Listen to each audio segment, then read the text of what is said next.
actually love Korea. I have for a long time. And I'm always struck by how both the depth of the history and the quality of the creative culture. And I just like it.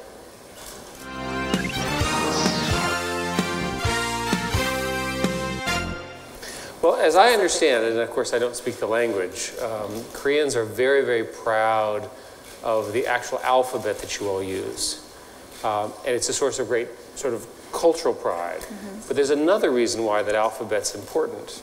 Because it has 28 or so characters, you can type very fast in it. And that makes you digital leaders because of your alphabet. So it's a nice alignment of our interest in supporting creativity, local culture, and getting people around the world to know this, and the fact that you all are digital experts.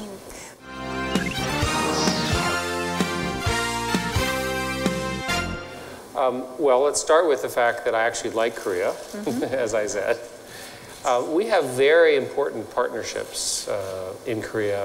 I think it's well understood that Android is now the #1 phone in the world, operating system in the world, and that is for many reasons, but includes the incredible role of our partnerships with LG and Samsung, for example, with others coming along. We also have a very significant engineering presence here in Seoul, because the engineers here are very good, and of course our revenue is now beginning to grow. And I should not forget the contribution of YouTube and YouTube viewers and so forth, not just in Korea, but around the world.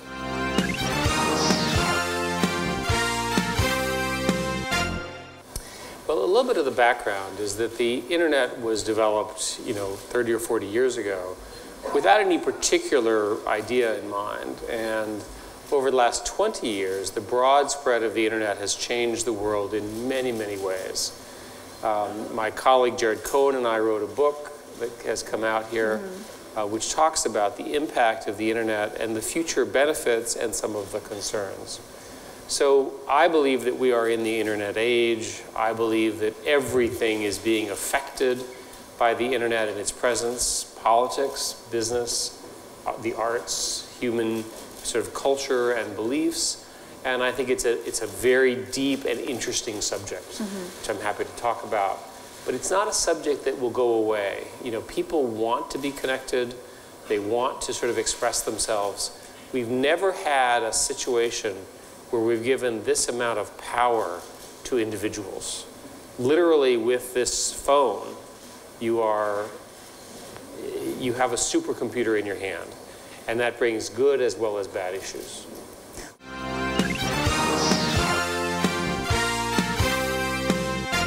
Well, I think most people who are Americans had no idea that Korea existed, except that there was a war here, until K-pop arrived. And so K-pop is today probably the strongest cultural export globally. And for most people, K-pop is synonymous with Cy Park. And he himself is a sort of force of nature, and I think he's both a patriot for your country, represents the country well, but also is representative of global talent that you can now get on the internet, that you could not have done this before. It just would not have happened. Right. So as a sort of a student of this, it seems to me that Korea has always had outstanding taste, outstanding sense of style, outstanding culture. Look at the quality of the buildings. When I went to Pyongyang, which I did in January of this year, I was actually first struck by how pretty the buildings were. Right? This is North Korea. I had no idea. No one ever talks about how pretty the buildings are. The rest of the country is a different discussion. But the buildings and the taste and so forth, they have it too. I think it's intrinsic in the Korean culture to care about style and taste, which is why the movie business, the television business, K-pop itself have been so successful as an export for Korea.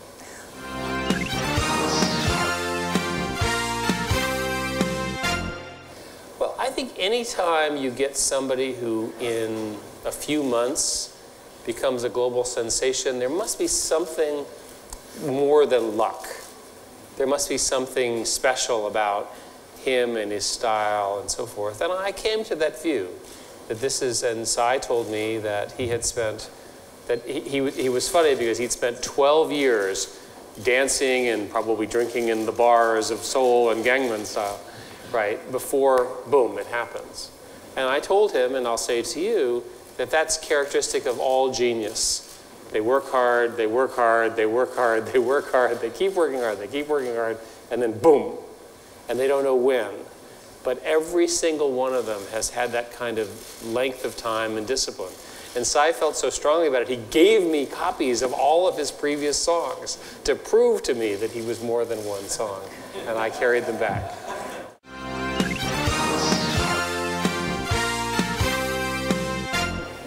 Well, what we know on the internet is that we will have many new great geniuses of everything discovered. And we also know that there's creativity around the world. So it follows then that there will be someone else who won't be Psy, who will eventually be even more successful than Psy. Mm-hmm. That the internet generates these sort of phenomena. And this is wonderful. I think in Psy's case, the timing was particularly relevant. The world is always looking for something new. Mm-hmm. The internet phenomena had sort of gotten to the point where it was taking over Asia. YouTube itself had become mainstream. And he was also able to start off a dance craze on a new dance. And everyone likes to dance. And I think it's also a showcase, by the way, that Koreans are particularly good as a society with song and dance. And again, it shows very well. It's no surprise now that it came out of Korea. But what you should have known is that somebody would do it, right? So you should predict that we will continually to have global phenomena of these very creative people being discovered, and they may be from here, but they may be from other places with similar creative cultures. Mm-hmm.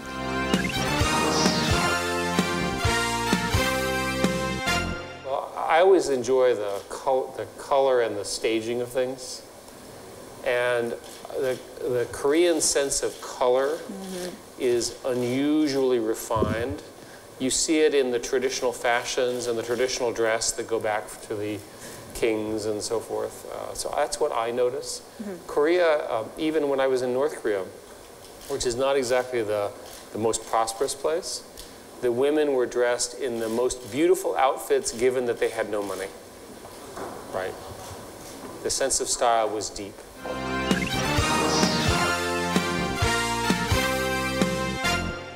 That one of the most important things has to do with language. And unfortunately, the vast majority of people do not speak the Korean language. Mm-hmm. So you're going to have to come up with products that are not particularly Korean language sensitive, or where the language is not particularly important. So that's a rule. Another rule is that in order to have the kind of success you're describing, you have to have a lot of entrepreneurs. And when many societies think about this, they say, oh, you know, we have 3 broadcasters, we have 1 studio, we'll give them all the money, we'll give them all of the talent. Mm-hmm. But that's not actually how the world works. Today, in some small town, somewhere in this country, is some child that's never been to Seoul who will be even more important than Psy Park. If we knew who that man or woman or boy or girl was, we'd go find them right now, right? We'd say, you know, you're it. But that's not how it works. They develop organically. It's important that the system be able to capture this young talent, right? It's important that they break out early. If you look in the music industry, typically people often break out in their late teens, mm-hmm. right? That the talent is there. It's apparent from very early. So somebody at my age is not going to develop this talent, you know, overnight for sure, if ever. And so I think a strategy which is perhaps not so Korean of establishing a systematic strategy where you encourage as many choices and let the market decide is probably a better one.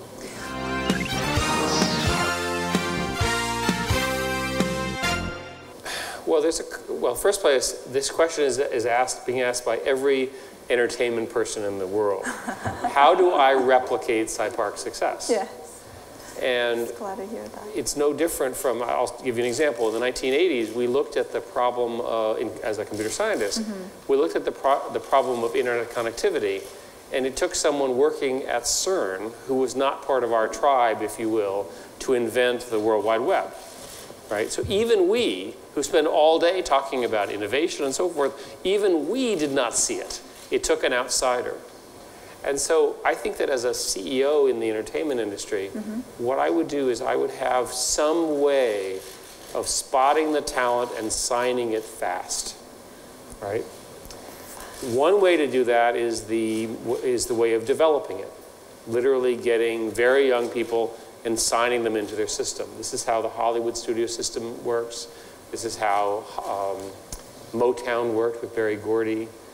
There are some companies that attempt to do this here successfully in Korea as well. So one would be to try to develop and own the talent.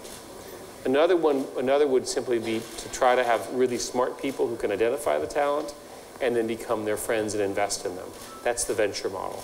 But ultimately, it has to do with this sort of very indescribable sense of where is style going. And in that sense, it's chasing magic. One of the things about culture is that the cool people want to know first. They want to be able to show off to their uncool friends that they're cool. So you have to figure out a way to get to the cool people and get them excited about what you're doing, and then they'll spread the world.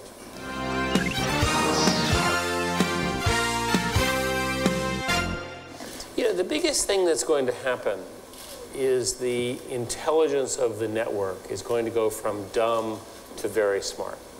So today I would say that the network is very dumb. It answers your question, but you have to ask it. It doesn't suggest something. It doesn't say, oh, Eric, you're in Seoul. You should have known this. You should be warned about this. You should anticipate this. You know, on and on and on.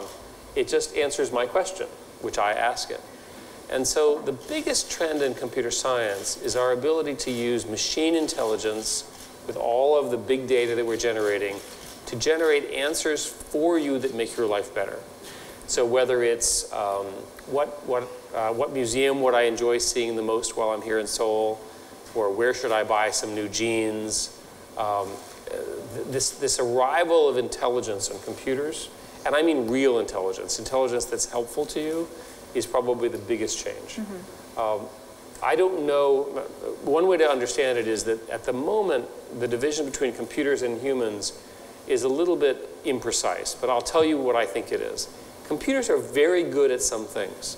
They're very good at remembering everything, and they remember perfectly. They're also very good at needle in a haystack problems. What's different here, or what's unusual here, or give me a projection for that. What they're not very good at is what I'm going to call the caring and creative industries.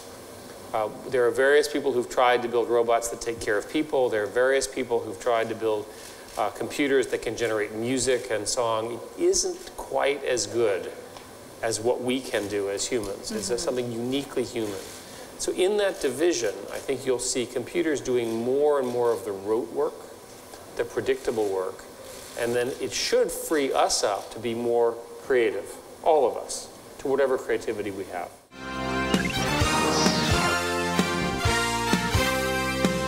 Let's put it in the context of Korea. This country 50 years ago after the war was largely agrarian and quickly modernized to become manufacturing powerhouses of the envy of the world. Think about Korean steel, right? Extraordinary. They're example after example, and of course the steel companies are big Google partners, which is why I know this. So you built this industrial structure, televisions, flat panels, all of that. So you can't go back to being agrarian. It's not going to happen. You're not going to go back to farming. You can only go forward. So as computers and automation makes you more productive, the only choice you have is to be better educated, to invest more in technology, to try to build more global businesses. You can't go back. Now, by the way, this is an easy message for Korea. It's a harder message to make in America. But again, in America, 95% of Americans in 1900 were on the farm. Today, 3% are. America can't go back to farming and essentially high-volume, low-cost manufacturing. Those jobs have now moved to Asia, primarily China, and then eventually Southeast Asia as they move away from China. And they've long gone from Korea. We used to say that the way the technology worked is that the technology would be invented in America. It would be actually built and deployed in specialized volume in Korea. And once it was fully understood, it would be made in huge volume in China. Right? That's this oversimplification. But if that's true, then where do you all go? The only choice you have is better education, better automation, inventing new things. Otherwise, the country's growth rate will slow, people will become unhappy, and it'll be some serious issues.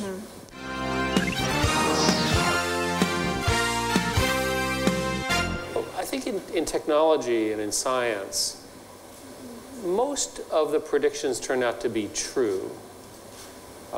When 20 years ago, if you go back and look at the speeches that I and others give, we talked about the emergence of what you would think of today as desktops, mobile phones, and cloud computing as we know it.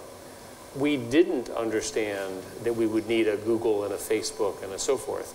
But we did understand that people wanted to be connected, right? And that there would be new forms and new innovations. And I remember 20 years ago saying that there will be even larger companies built than the companies at the time. Netscape, when it went out, and at the high point of Netscape valuation, it was a $10 billion corporation in value, right? Those numbers are tiny compared to the valuations of Twitter, Facebook, Google, and so forth today. So it gives you a sense that you can predict it. And I think we don't necessarily know what people will do with this new information. That's, I think, the creative side. Maybe there will be great companies in Korea that do this. But what we do know is the computerization, the connectivity and the computerization will make everybody much smarter with a lot of implications. Have you ever predicted incorrectly? Oh, all the time. In fact, I almost always am wrong about the specifics. And what did you learn from it? To only make long-term predictions. It's very hard in the short term because there's so many variables and it's so easy to say, oh, that was right. But the underlying trend of does anyone here believe that the internet will stop? Does anyone here believe that the rest of the world doesn't want to get connected to the internet? Nobody believes that. Everyone believes. So here are the rough numbers. There are roughly 2.3 billion people connected to the internet. There's roughly 7+ billion around the world. So that means we're not even halfway to connecting. Furthermore, the majority of those people are in countries which are autocracies. They're not democracies like Korea, South Korea, and America. And so there'll be all sorts of problems working with the governments, trying to get people empowered, dealing with dissent, and so forth.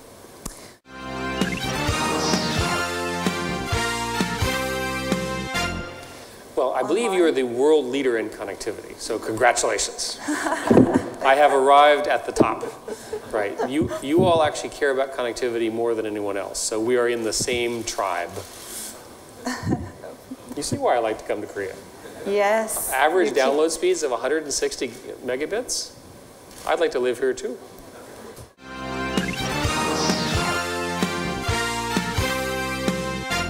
So let's start with the question of the gaming culture in Korea.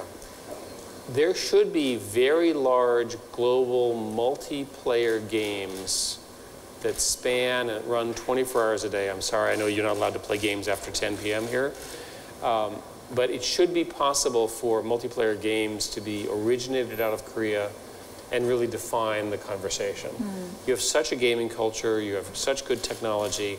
There's no reason why you could not be the hub for all of that. So that's an easy example. The second thing is that I believe that for a while anyway, the majority of the phones will be built in Korea. So there's every reason to believe that those phones could carry some Korean culture, especially if it were free. So that's always another idea. But I think ultimately you have to earn it. You have to sweat the hard work to make the shows, to build the songs, to capture that. And I think with that, the internet will discover it. I'm not so worried about that. The job of the government and the leaders and the media is to create an environment where the creativity can rise up from everywhere and to not censor it.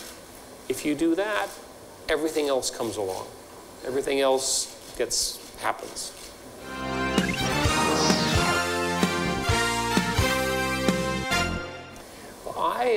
I enjoyed visiting North Korea for the same reason that I enjoyed visiting South Korea. And there were a number of things I would say about it. The first is that Jared and I and my daughter went to try to convince the government to open the internet at least a little bit. The facts roughly are as follows. There's no internet connectivity to speak of inside the country except in the government ministries. Certain universities have access to the internet. However, the sites that they visit are logged, literally down to the page. And if you're using the internet, you have to do it with someone else. You're not allowed to do it by yourself. So it's very much a secretive culture. Right. And I think the concern, I'm not trying to make it up, I think the concern is that if the citizens of the country were to know how much better things are everywhere else, it would destabilize the country. And I assume that that's why they don't allow this. They also do other bizarre things. Although they have televisions, you're only allowed to tune to 2 stations. One station played the leader's yearly speech over and over again. North Koreans are required to memorize that speech word for word. I did not. And the second channel plays very catchy patriotic music with young people from North Korea. So those are the 2 television stations. My daughter wrote a blog about being in Korea, which you can read. Her name is Sophie. It'll show up in Google as her #1 ranking. And she describes the view of North Korea from a young person's perspective. And she noticed, for example, that there was no portable music. There were no iPods. And again, that might be used to spread information. To be more serious for a minute, it was bitter cold. I think North Korea is more cold than South Korea. And I did not understand how destabilizing cold could be. When we get to the first meeting, a beautiful building, as I mentioned, great architecture there. They said, keep your jacket on. And our meeting with the appropriate government dignitaries was held in frigid weather, to the point where we're shaking. And my heart went out. We were talking about, there's an American of Korean descent who's in one of the prison camps there. And I thought how difficult and how unpleasant the life of those people must be. If we don't have any heat, I can imagine that they would not have any heat either. So I don't want to make excuses for the government. I think it's fair to say that this is a government that has managed to survive a lengthy famine, and they're still in power. So I think they're going to be there for a while. It would be better for the citizens of North Korea, and in my view, the government, to open up at least access to information.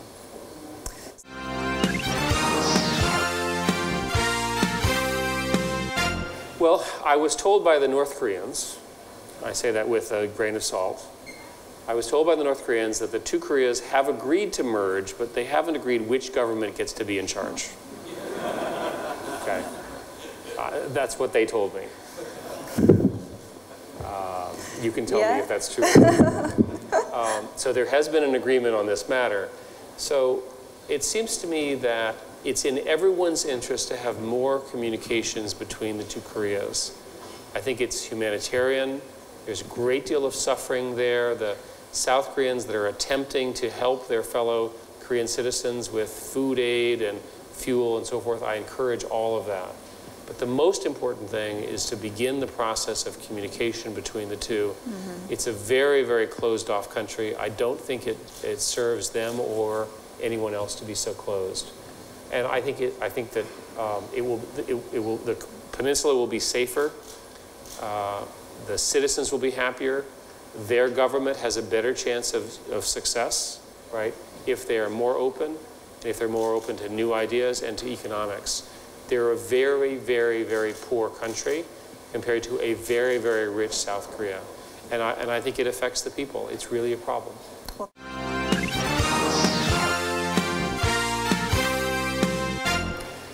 let us contrast the Silicon Valley culture and the, we'll just say Korean culture. Please. So the Korean culture tends to be, and I'm sorry if I'm offensive, but I'll try to be blunt, more hierarchical, more patriarchal, and more central planning oriented. I think that that has served South Korea well. I think it has to change. I think it's important that Korea include more women in the workforce. You have tremendous assets of women here in this country in terms of their talent. They need to be more welcome in the workplace and so forth, and all of that. The country is relatively top-down. Much of creativity is bottomed up. So the new leaders here in the room should acknowledge that maybe you don't have all the right answers. Maybe the ideas come from someone else, and then you say, great idea. You know, in other words, you take on their idea as your own. And I think there's a certain amount of entrepreneurship which involves failure. It's important to be able to fail and to fail with dignity. In California, people fail all the time, and immediately they get snapped up for a higher paying job. The badge of failure is a badge of learning. And learning is important because these systems change over and over and over again. I think all of those are the inclusion of women, the changing of the culture to be more, if you will, flexible and entrepreneurial, are easily attained here in Korea. I don't see a problem at all, and I think it would be good for South Korea as well.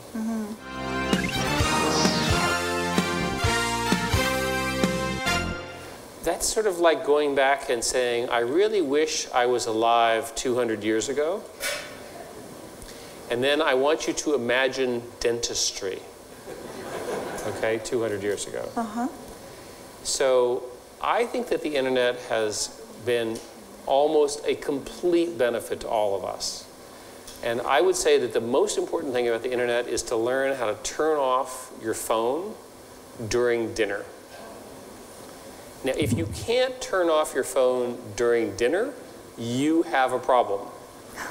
You can leave it on all night, all day, but try to turn off your phone for dinner.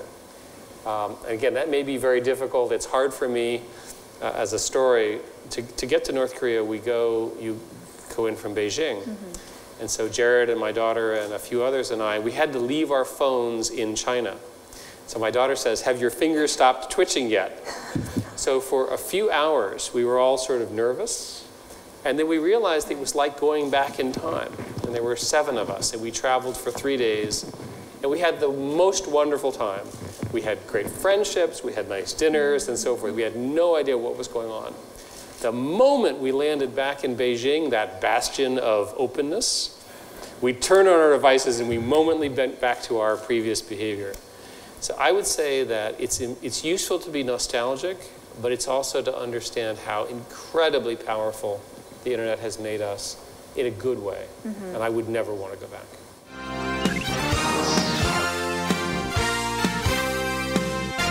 Well, I have decided to spend my time trying to get the world connected. I believe that getting the world connected is the best thing that I personally can do to make the world a better place, to make it safer, and so forth. When you visit in countries that are poor, not South Korea, but very poor countries, and you see the incredible injustice that happens, especially to women in these countries that are very poor, they have no oversight, they have no effective regulation, the police are corrupt, the governments are corrupt, and so forth. When the internet arrives and when the mobile devices arrive, things get cleaned up. They become more efficient, they have more business opportunities. So for me, that's the best use of my time for the remaining time I'm on the earth. And it will take that long because we'll get another few billion, but then we'll have the hard cases. And there will be hard cases, North Korea being one, but there will be others as well. I went to Burma with Jared as well. Burma has effectively no internet connectivity. It was ring-fenced by the junta, by the military government, and shut off from the world for 50 years. It will take a long time for Burma, Myanmar, to get as connected as South Korea. So for them, that's a life-changing event. One of the dissidents who had been imprisoned by the generals for 18 months, and he described the conditions of his imprisonment as in a horrific way. I cannot imagine what he went through, and I'm sure it was true. He said that it's very important that we have the internet in our country, because without the internet, our children will be blind as we are. And it was a very profound statement, I think, from him. Mm-hmm. And that it represents the hope of many, many people. I think it's a good thing for all of us who care about the world to work on. And again, there are many Korean companies who are helping make that happen.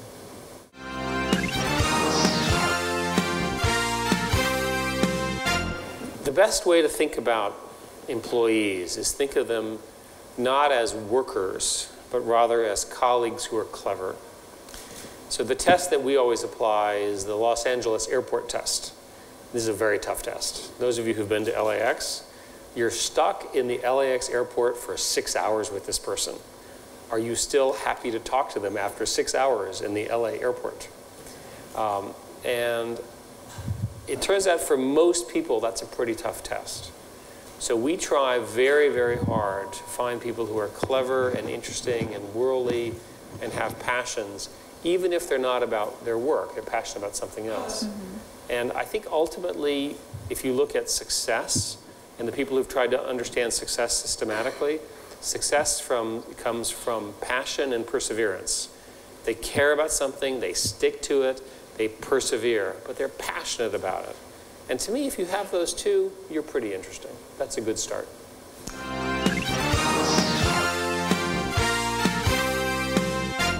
Well, Google is many, many things. Google is an internet search engine. Google is an advertising network. It's a place where you can keep your information with our Google Docs and enterprise product. We have a lot of enterprise customers here. It's YouTube. It's obviously the Android platform. It's Chrome. I need to do a short ad about Chrome. If you care about security, you should use Chrome. If you care about speed, you should use Chrome. And if you care about price, you should use Chrome because it's free.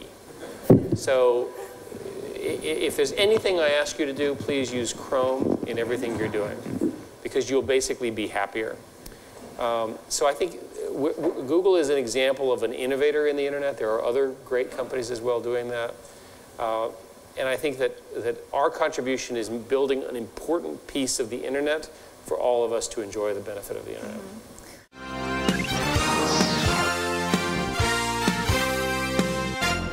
Well, I'm an optimist. I believe that when the world is connected, we will discover we like each other more, and that people all around the world are pretty much the same. It's very easy, given the history of the globe. We all started off as sort of tribal, genetic fighting of one kind or another. But the world is now a very small place, and the interconnectedness means that we're even more dependent upon each other. So I'm one of these people who believes that as we get connected, there's a greater sense of shared well-being, the importance of taking care of each other, the importance of taking advantage of the greatness of human beings. One of the things that I hope is that with the arrival of computerization and the arrival of the internet and the kinds of things that we're talking about, that creates an opportunity for us to understand what makes us truly human, right? Caring, compassion, creativity, things which are difficult for computers to do, maybe certainly not for a long time, be possible. Let's go back to focusing on what's great about being human and let computers do what computers do extremely well and get connected in the process. Well, thank you so much for joining us today. Well, thank you. And thank you all, by the way, for coming to the Big Tent. I hope you've enjoyed the entire afternoon and all the things that we've been doing. Everyone, hands up.